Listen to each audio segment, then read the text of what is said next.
Amado irmão, amada irmã, saúde e paz. Fecunde Deus o caminho nosso com a força da sua graça e com a luz da sua palavra, nosso caminho neste tempo quaresmal.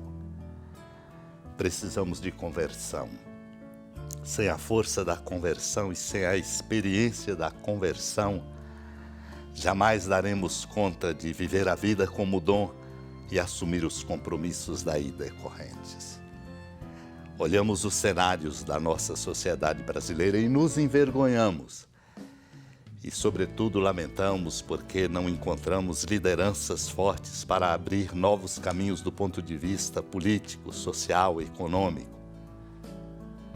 Sofremos de males muito pesados, cujas raízes estão na interioridade, revelados pelas estreitezas e mediocridades de tantos, embora ocupando lugares de representação e serviços, não se mostram à altura do que devem oferecer e corresponder, multiplicando pesos sobre os ombros dos outros.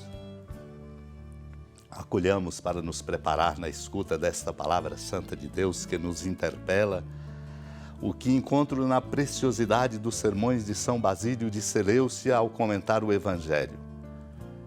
A mãe dos filhos de Zebedeu aproximou-se de Jesus e prostrou-se para lhe fazer um pedido.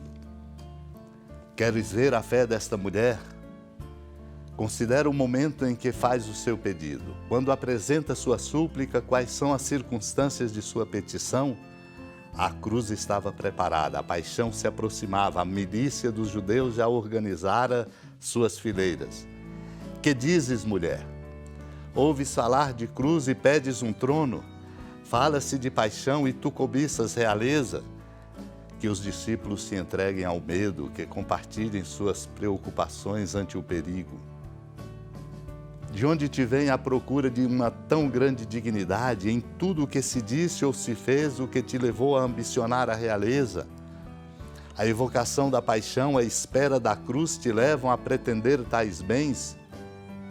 Vejo, disse ela, a paixão, mas em espírito, percebo a ressurreição. Vejo erguer-se a cruz, mas vejo também abrir-se o céu. Vejo os cravos e contemplo o trono. Vejo o futuro com os olhos da fé.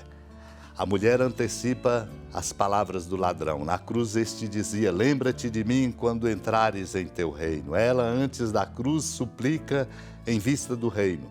Manda que estes meus 2 filhos se sentem no teu reino, um à direita e outro à tua esquerda. O desejo que supera o sofrimento. Ó desejo inclinado unicamente para a consideração de algo que ainda vem, aquilo que as delongas do tempo não permitam reconhecer, a fé já o contemplava. Naquele tempo, enquanto Jesus subia para Jerusalém, ele tomou os 12 discípulos à parte e durante a caminhada disse-lhes, eis que estamos subindo para Jerusalém, e o Filho do Homem será entregue aos sumos sacerdotes e aos mestres da lei. Eles o condenarão à morte e o entregarão aos pagãos para zombarem dele, para flagelá-lo e crucificá-lo. Mas ao terceiro dia ressuscitará. A mãe dos filhos de Zebedeu aproximou-se de Jesus com seus filhos e ajoelhou-se com a intenção de fazer um pedido. Jesus perguntou, o que tu queres? Ela respondeu, manda que estes meus 2 filhos se sentem no teu reino, um à tua direita e outro à tua esquerda. Jesus então respondeu-lhes, não sabeis o que estáis pedindo, por acaso podeis beber o cálice que eu vou beber? Eles responderam, podemos. Então Jesus lhes disse, de fato, vós bebereis do meu cálice, mas não depende de mim conceder o lugar à minha direita ou à minha esquerda. Meu Pai é quem dará esses lugares àqueles para os quais ele os preparou. Quando os outros 10 discípulos ouviram isso, ficaram irritados contra os 2 irmãos. Jesus, porém, chamou-os e disse, vós sabeis que os chefes das nações têm poder sobre elas e os grandes as oprimem. Entre vós não deverá ser assim. Quem quiser tornar-se grande, torne-se vosso servidor, e quem quiser ser o primeiro, seja o vosso servo. Pois o Filho do Homem não veio para ser servido, mas para servir e dar a sua vida como resgate em favor de muitos. Meu irmão, minha irmã, é curioso. Enquanto Jesus subia para Jerusalém e descreve o que ele ia viver, dizendo, estamos subindo para Jerusalém, o Filho do Homem vai ser entregue, vai sofrer, depois de condenado, morrer, mas vai ressuscitar. Zombavam dele. A mãe dos filhos de Zebedeu faz um pedido, ao invés de compreender qual é a medida da oferta, quer receber ao invés de ofertar. O que queres? Jesus perguntou. Ela queria para os 2 filhos o trono à direita e à esquerda, ao invés da cruz, ao invés da lição da oferta, da graça de aprender a se oferecer. Não sabeis o que estáis pedindo, o Senhor diz. Podeis beber do cálice que eu vou beber, isto é, viver a paixão que eu vou sofrer? Responderam sim. O Senhor diz, bebereis do cálice, mas não depende de mim o lugar à direita e à esquerda. O Senhor, que é o Pai, prepara para quem Ele quer. Os discípulos que tinham ouvido isso ficaram profundamente irritados. Uma irritação pela força da disputa, não uma irritação pela força da compreensão de que a vida se mede pela oferta que se faz para promovê-la como dom. Por isso o Senhor lhes ensina, os chefes das nações têm poder sobre elas e as oprimem.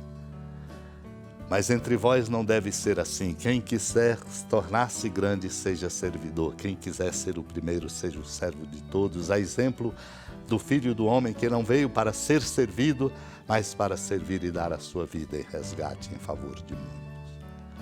Tenhamos presente, como nos vem mostrado no Tratado contra as Heresias de Santo Irineu, a compreensão que Deus, desde o princípio, criou o homem para lhe comunicar seus dons.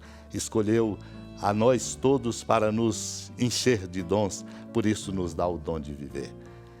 Tendo essa perspectiva, aprendamos, pois, a viver a vida como oferta para o bem, para que nós possamos, com a oferta de nossa vida, com a força profética do nosso testemunho, ajudar o mundo a encontrar um novo caminho. Supliquemos esta graça.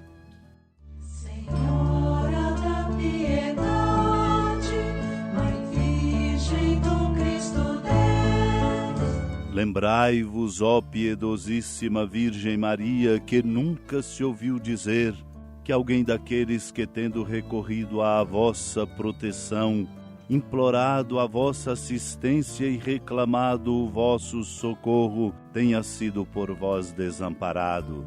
Animado com igual confiança, a vós recorro, ó Virgem das Virgens, e gemendo sob o peso dos meus pecados, me prostro a vossos pés. Não desprezeis as minhas súplicas, ó Mãe do Verbo encarnado, mas dignai-vos de as ouvir propícia e de me alcançar o que vos peço. Amém. Feliz padroeira de um povo a lutar, a gente mineira te quer exaltar, não só lá na serra, tu és esplendor de toda esta terra, também és fulgor.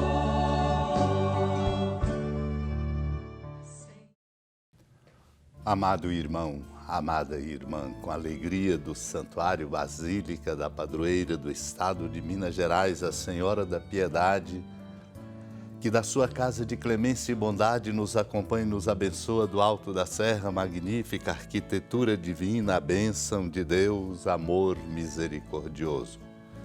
Pai, Filho e Espírito Santo, desça sobre sua família, proteja sua casa, sustente sua vida, fecunde o caminho missionário de nossa igreja, nos encha de sabedoria e permaneça conosco para sempre. Amém. Feliz padroeira de um povo